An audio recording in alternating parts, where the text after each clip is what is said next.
Mateus capítulo 13, versículo 18 até o versículo 23, diz assim: Atendei vós, pois, a parábola do semeador.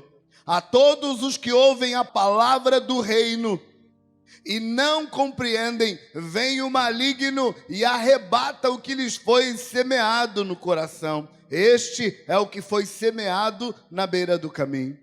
O que foi semeado em solo rochoso, este é o que ouve a palavra e a recebe logo com alegria, mas não tem raiz em si mesmo, sendo antes de pouca duração. Em lhe chegando a angústia, a perseguição por causa da palavra, logo se escandaliza. E o que foi semeado entre os espinhos é o que ouve a palavra, porém os cuidados do mundo e a fascinação das riquezas sufocam a palavra e ela fica infrutífera. Mas o que foi semeado em boa terra é o que ouve a palavra e a compreende. Este frutifica e produz a 100, 60 e 30 por um. Quando Jesus contou essa parábola para os seus discípulos, ele estava ensinando discípulos a exercerem fé num mundo incrédulo, porém religioso. Você sabe que Jesus era judeu, nasceu judeu, viveu judeu, cresceu judeu, e judeu é o povo do livro. Religião é o que não faltava na vida de Jesus na infância inteira. E religião é o que não faltava naquele momento em que Jesus estava vivendo. O judaísmo, naquele momento, estava um tanto multifacetado.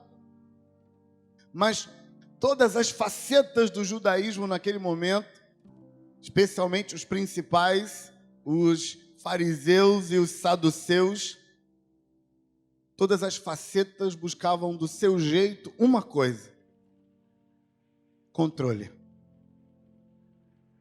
O que ajuda a gente a entender que é coisa de religião mesmo. Religião precisa controlar as massas. E, por favor, não me interprete mal, não estou falando mal da religião. Eu ouço muitas pessoas falando mal da religião, e quando eles falam mal da religião, eles sempre separam a deles. Porque a religião é ruim, a religião controla o homem, menos a nossa. E, no geral, as minhas pesquisas me dizem que essa pessoa está só criando um novo jeito de controle. E por isso ele diz que ele não está controlando, mas ele está controlando tanto quanto sempre se controlou dentro da religião. Ele só arranjou um jeito novo. Porque religião sempre controla, inclusive a minha e a sua. E, por favor, não me interprete mal, a religião precisa mesmo controlar. Faz parte das necessidades da religião controlar as massas. E as massas precisam mesmo ser controladas. Você solta as massas, eles fazem besteira. Quase sempre. Mas a religião, na busca por controlar as massas, a religião muitas vezes tira Deus da equação. E em muitas situações, Deus está longe da religião, ou a religião está longe de Deus, e as duas coisas não estão andando juntas. Muitas vezes na história, Deus e religião estiveram longe. E nesse momento em que Jesus está vivendo, ele tem um grupo religioso ao seu redor, que tem um conjunto de dúvidas que não consegue resolver, e que tenta controlar as pessoas para que as pessoas andem com Deus, para não dar às pessoas a opção de não andar com Deus. E todo ser humano precisa da opção de não andar com Deus. Todo ser humano precisa da liberdade de decidir que ele não quer ir. Mas a religião adora cercar e impedir que o indivíduo chegue nesse ponto. E Jesus estava ensinando os discípulos para servir a Deus, andar com Deus e se desvencilhar dessas cadeias que a religião prende, Porque a religião pensa que ao prender e ao impedir que as pessoas escolham seus próprios caminhos, eles vão estar obrigando elas a escolher o caminho de Deus. Mas sabe qual é a verdade? Toda vez que você prende alguém dentro do caminho de Deus, ela não está mais no caminho de Deus só porque está presa. Aquele caminho era o de Deus. Se ela tivesse desejado andar nele, se ela tivesse escolhido andar nele, aquele seria o caminho de Deus. Mas qualquer pessoa que é obrigada a andar no caminho de Deus, ela não está no caminho de Deus, mesmo que ela esteja com todas as práticas do caminho de Deus, porque Deus cobra de você que você o receba na sua vida. Eis que estou à porta e bato, e se alguém ouvir a minha voz e abrir a porta, eu entro e abençoo. Se não abrir a porta, eu não entro. Deus está sempre esperando que você o queira. Com Deus, você tem que querer. Você precisa fazer a sua escolha. Jesus está ensinando os seus discípulos que vivem num mundo que tenta controlá-los. E uma das dificuldades de quem vive num mundo religioso que tenta controlá-los são as confusões. Confusões que acabam afastando a gente mais de Deus do que levando a gente para mais perto de Deus. E uma das confusões Jesus está resolvendo nessa parábola e na próxima. E a confusão que Jesus está tentando resolver é: por quê? Gente boa faz coisas ruins, gente ruim faz coisas boas, e por que Deus não se mete e não resolve isso? Porque Deus não separa as coisas. E aí Jesus conta duas histórias. A primeira é essa. A segunda está logo na sequência. Jesus conta que havia um fazendeiro que plantou trigo na sua terra. E aí, enquanto as pessoas dormiam, veio um inimigo e plantou o joio. E aí cresceu o joio e trigo no meio da fazenda daquele homem. E os servos do homem ficaram magoados, chateados, porque plantaram joio no meio do trigo, e eles foram reclamar com o dono da fazenda, e o dono da fazenda disse: não se preocupa, não é culpa de vocês, nem culpa minha. Foi um inimigo. O inimigo veio e plantou o mal no meio do bem.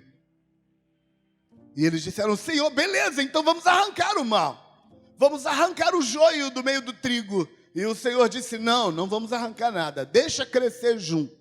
O dono da fazenda disse: deixa o joio e o trigo crescerem juntos. Quando chegar o tempo da colheita, então a gente colhe o trigo e põe no celeiro, e a gente colhe o joio e põe no fogo. Mas vamos ter que esperar a colheita.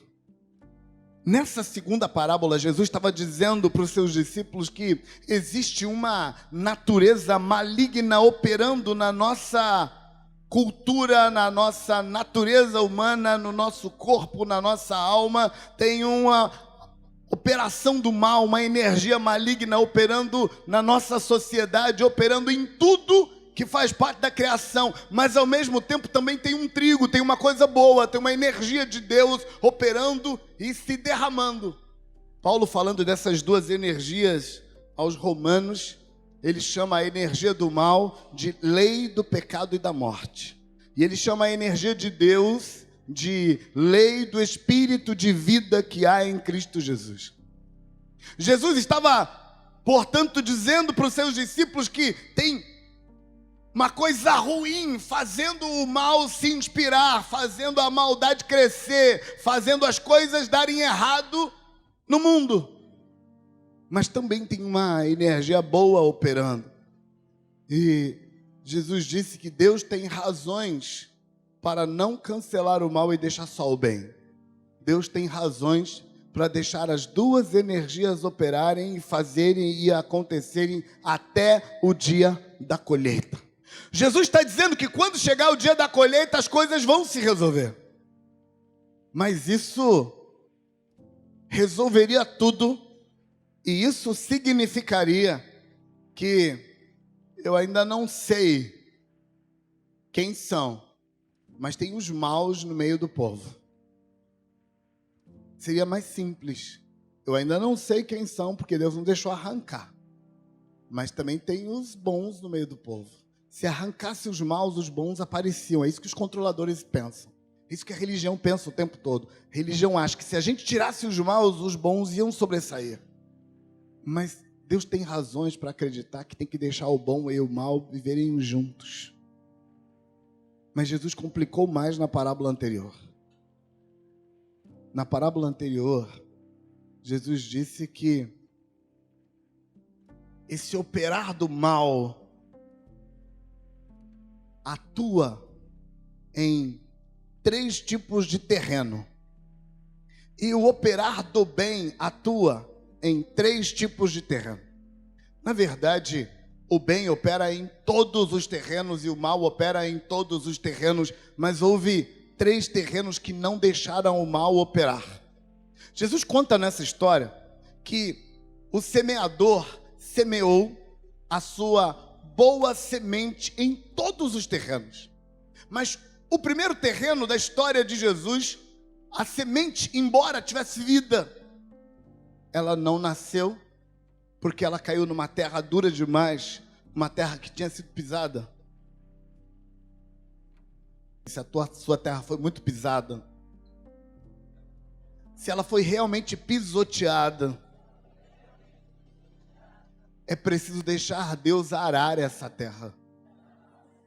Sabe, eu consigo entender perfeitamente essa terra, porque eu ouvi muitas pessoas sentadas na minha frente e me contando da sua dor e do quanto ela foi pisada pela vida, do quanto ela foi pisada pelas pessoas. Então eu consigo entender como que uma terra pisada não recebe.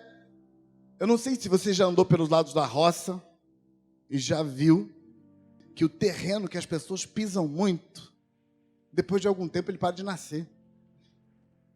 Não nasce mais. Porque terra pisada não aceita vida. Mas não é que a vida não está sendo dada a ela. Aquela terra recebe tudo que todas as outras terras recebem, mas ela está pisada. Eu sinto muito.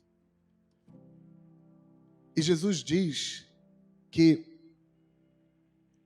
Satanás, foi Jesus que falou, aproveita da terra pisada. A terra pisada ela é mais usada por Satanás do que as outras terras. O texto está claro quando Jesus diz assim: aquele que é a terra pisada, quando ele recebe a palavra, Satanás, está escrito isso, rouba a palavra dele e ele não consegue seguir em frente.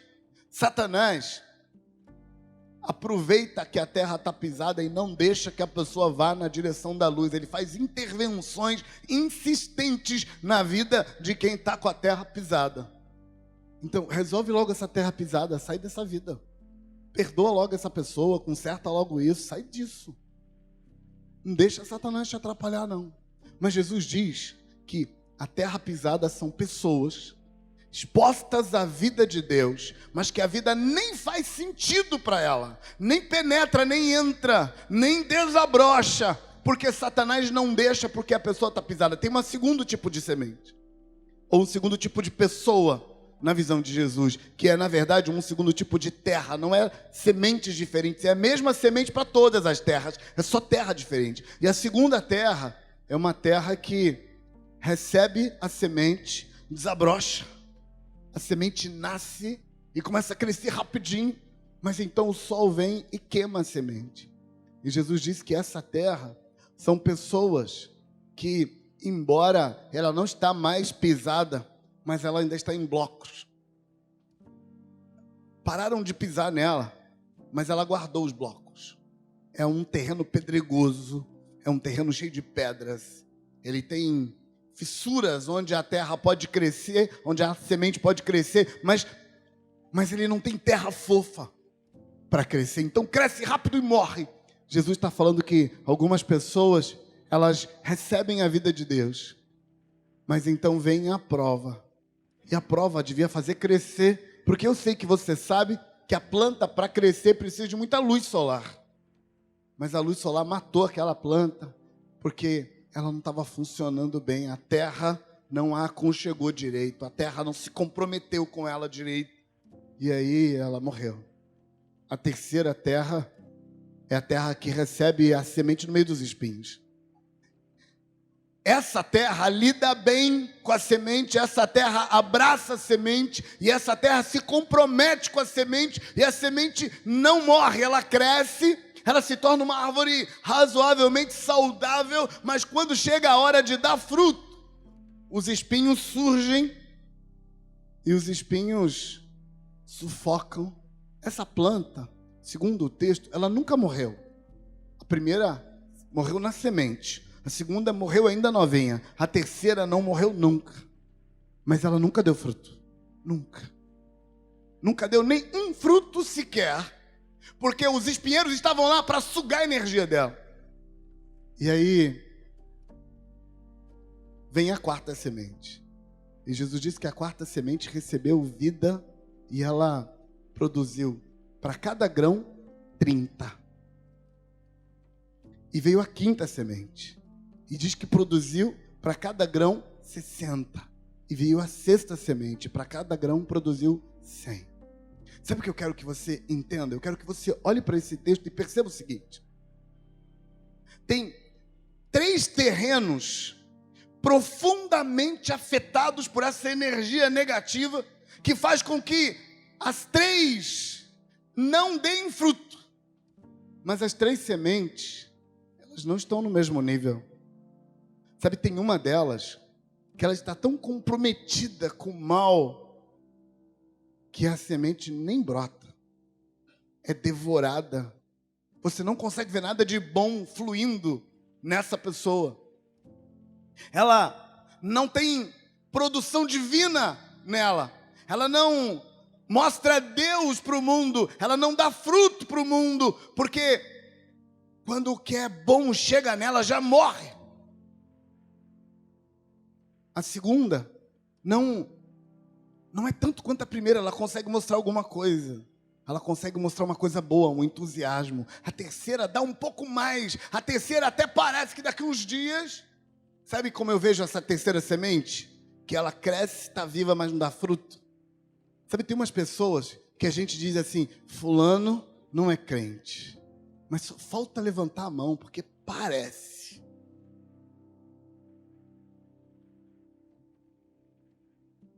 As 3 sementes estão do lado que não dá fruto. Mas elas têm níveis. Sabe, dá um nó na cabeça da gente quando a gente pensa assim. Tem gente que não anda com Deus, que não se compromete com Deus, que não se envolve com Deus. Mas tem gente que é pior e tem gente que é melhor no meio deles. Quando você vai para o lado da semente que dá fruto, você nota a mesma coisa. Tem gente que se compromete com Deus, que abraça a Deus, que recebe de Deus, mas ele recebe só 30. Tem gente que abraça um pouco mais e ele recebe 60. E tem outro que recebe 100. Eu imagino que Jesus quis parar aqui. Mas eu acho que tem gente que recebe 200, 500. Fico pensando, por exemplo, em Enoque, que andou com Deus tanto que foi tomado para Deus na carne. Mas eu imagino que se a gente começar a andar para trás e nós chegarmos ali na semente que foi devorada, que o passarinho comeu, se você for andar para trás, você vai encontrar terrenos que não tem nem passarinho. A semente, a terra apodrece. Essa terra ruim, ela podia piorar. E a terra boa podia melhorar. Sabe, entre as pessoas que escolhem Deus, tem níveis. Tem algumas pessoas que escolheram Deus, elas amam a Jesus, elas querem andar com Deus, mas elas estão perigosamente no limite de pararem de operar fruto. Mas do lado de lá, quem não tem compromisso com Deus, quem não quer esse Deus, às vezes, ela está tão para fora, que ela está aqui, pertinho, perigosamente perto de dar fruto. E nós adoraríamos classificar as pessoas simplesmente em ou do lado de cá, ou do lado de lá. E Jesus está dizendo duas coisas para nós.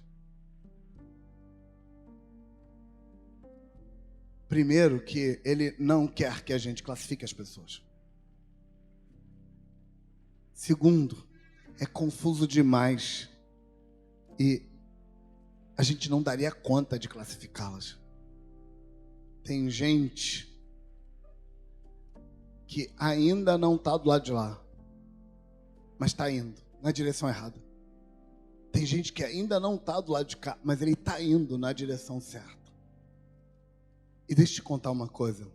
Para Deus, é muito mais importante para que lado você está indo do que em qual das classificações você está. Sabe, Deus nos mostra isso no ministério de Jesus. Jesus muitas vezes encontra gente que está aqui com a sementinha dele perigosamente à beira da morte, mas ele está voltado para Deus, ele está lutando, ele quer ir na direção de Deus, e Jesus diz, vamos lá meu filho, e Jesus abraça e carrega.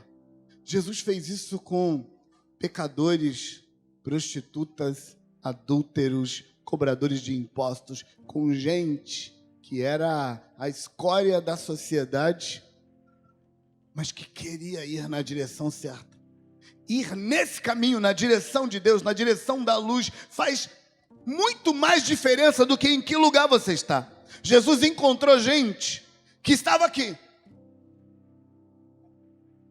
produzindo 30 por 1, não dá porque seria dar muito crédito para eles, mas vamos dizer assim, ele estava produzindo 5 por 1, ele está produzindo bem, talvez já produziu 100 por 1, deu uma reduzida, ele está no 5 por 1, mas o problema é que Jesus apertava esses indivíduos, é porque eles estavam virados para cá. De 5 ele estava descendo para 4, de 4 ele ia descer para 3, porque o coração dele estava se contaminando em se afastar de Deus. Sabe o que Jesus fala para esse povo? Jesus usou o capítulo 23 de Mateus inteiro para essas pessoas.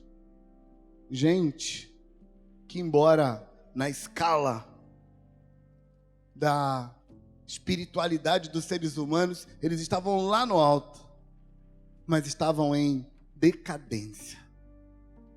Sabe, Jesus parece estar muito mais preocupado em que direção você está indo do que em que posição você está.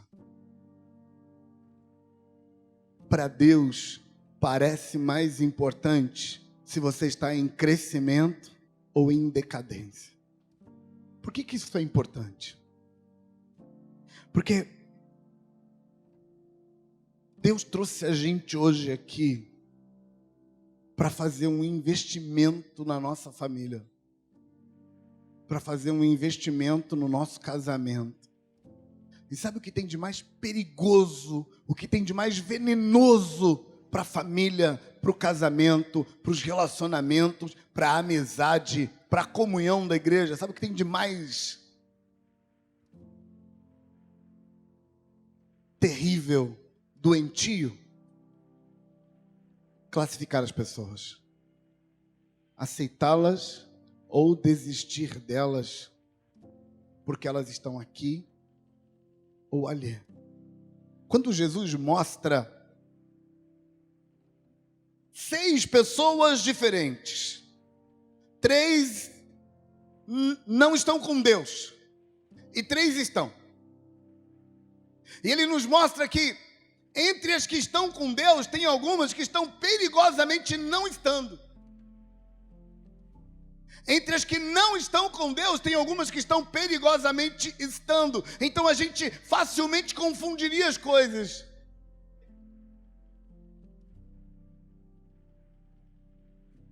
A família corre perigo quando eu não dou para o outro o privilégio da dúvida, quando eu não decido ver o melhor do outro, quando em vez de me unir a ele como Jesus fazia e dizer para o indivíduo que está lá no primeiro degrau, mas dizer para ele, você está subindo, doutor, vamos comigo? A família corre perigo. Deixa eu te falar uma coisa. Quando Jesus contou essa parábola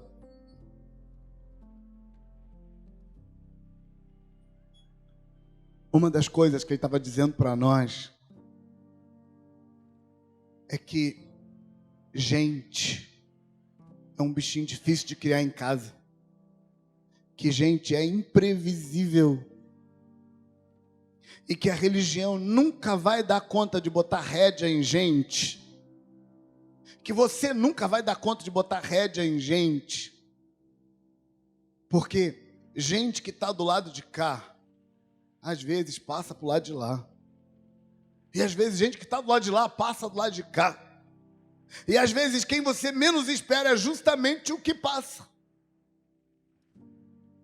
Sabe, quando eu vejo disputas sérias como a gente está vendo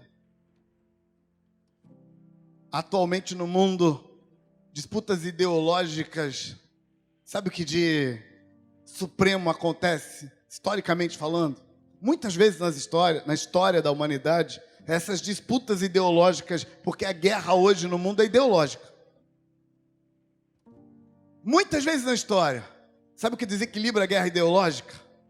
Alguém importante de um lado se converte para o outro. Deus sempre fez isso e muitas vezes a guerra acaba em pizza. Porque gente pode mudar, pode se converter. Gente pode mudar de caminho. Gente pode mudar de direção. Gente pode deixar a vida, a lei do Espírito de vida que há em Cristo Jesus penetrar e fazer dar jeito no que não tinha jeito. Doentes podem ser curados, cativos podem ser libertos, pobres podem ser enriquecidos. As coisas podem melhorar, sim. E você tem a Bíblia para provar isso. E se você não quiser, você pode olhar para a história da humanidade. Muitas vezes, as coisas foram desequilibradas, não porque os mais poderosos venceram os mais fracos ou vice-versa, mas porque gente que estava do lado do mal passou para o lado do bem. Deus reequilibra o desequilibrado, Deus conserta o quebrado, Deus levanta quem está caído, Deus dá jeito no que não tem jeito. Deus faz essas coisas. Então, dá uma chance para a gente. Dá uma chance para o outro.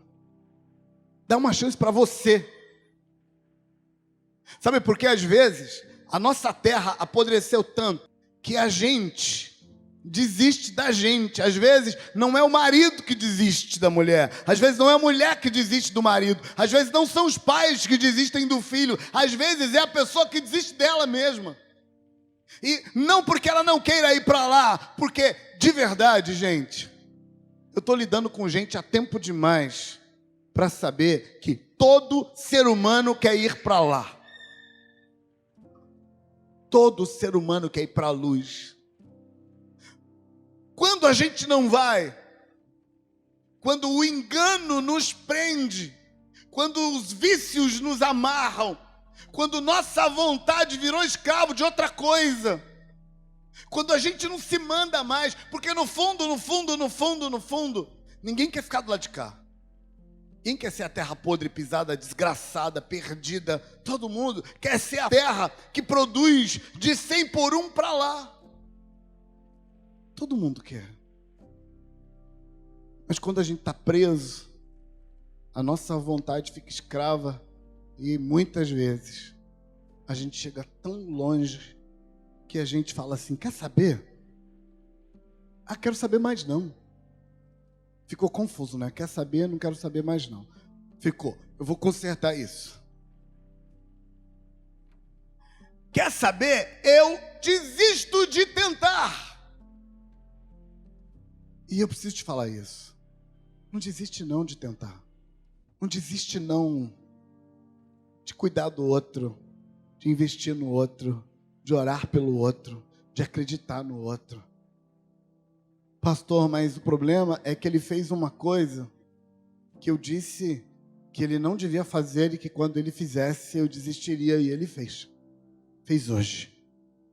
Pastora, ela disse uma palavra que eu sempre disse que no dia que ela falasse aquilo, acabou.